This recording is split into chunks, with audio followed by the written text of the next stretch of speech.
అదే ఒకసారి ఇంతకుముందు గతంలో వైఎస్ఆర్సీపీ ప్రభుత్వ హయాంలో ఈరోజు ప్రతి రైతు కూడా ఏ విషయాలు గుర్తు తెచ్చుకుంటా ఉన్నాడు. ఏ రోజు ఏ రైతు కూడా పంట నష్టం జరిగితే ఇబ్బంది పడే పరిస్థితి రావాల్సి వస్తుంది అని ఏ రోజు ఏ రైతు అధైర్యపడాల. గతంలో వైఎస్ఆర్సీపీ ప్రభుత్వ హయాంలో ప్రతి రైతుకు ఒక భరోసా ఉండేది. పంట గన నష్టం జరిగిందనంటే జగనన్న ఉన్నాడు, ఉచిత పంటల బీమా ఉంది, వెంటనే మాకు డబ్బులు వస్తాయి. పంట నష్టం జరిగినా కూడా అన్న తోడుగా ఉంటాడు, ఉచిత పంటల బీమా చేశాడు, మాకు ఆదుకుంటాడు అని చెప్పి ప్రతి రైతుకు ఒక భరోసా ఉండేది. అన్న ఉన్నాడు, సీజన్ ముగిసేలోగానే ఇన్పుట్ సబ్సిడీ మా చేతికి డబ్బిస్తాడు, మరుసటి సీజన్ పోయేసరికి మళ్ళీ చేతిలో డబ్బులు ఆడతాయి, మా చేతిలో డబ్బులు వస్తాయి, ఆ డబ్బుతో మళ్ళీ మరుసటి సీజన్కు మళ్ళీ పంటలు వేసుకునే పెట్టుబడికి పెట్టే పరిస్థితి మాకు ఉంటుంది. పెట్టుబడి మొదలయ్యేసరికి రైతుకు భరోసా ఉండేది. రైతు భరోసా కింద అన్న ఉన్నాడు, 13,500 మాట చెప్పాడు. మాట చెప్పిన ప్రకారం ప్రతి సంవత్సరం ఖచ్చితంగా ఇచ్చాడు.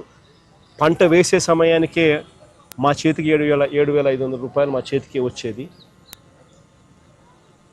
అక్టోబర్లో మరో 4,000 ఇచ్చేవాళ్ళు, జనవరిలో మరో 2,000 వచ్చేది. ఖచ్చితంగా 13,500 ఆయన చెప్పిన ప్రకారం ఖచ్చితంగా ప్రతి సంవత్సరం ఆయన ఇచ్చేవాడు పెట్టుబడికి సహాయంగా అని చెప్పి ప్రతి రైతుకు ఒక భరోసా ఉంటుంది.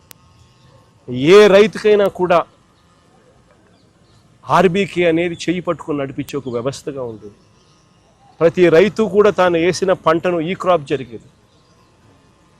ఆర్బీకే పరిధిలోనే అక్కడే అగ్రికల్చర్ అసిస్టెంట్ అక్కడే ఉండి అగ్రికల్చర్ గ్రాడ్యుయేట్ చదివినవాడు సచివాలయాలతో అనుసంధానమై వాలంటీర్లు చేయబట్టుకొని నడిపిస్తూ ప్రతి రైతును కూడా తన పొలంలో తాను వేసిన పొలంలో తన రైతన్నను నిలబెట్టి ఫోటోలు తీసి జియో ట్యాగ్ చేసి ఈ క్రాప్ వ్యవస్థను ఈ క్రాప్ బుకింగ్ నమోదయ్యేది. ఆ బుకింగ్ నమోదు కావడంతో ఏ రైతుకైనా కూడా ఏ పంటకు ఎప్పుడు ఏ ఇబ్బంది వచ్చినా కూడా వెంటనే ఆ ఈ క్రాప్ నమోదైంది కాబట్టి రైతుకు వెంటనే ప్రభుత్వం తోడుగా నిలబడేది.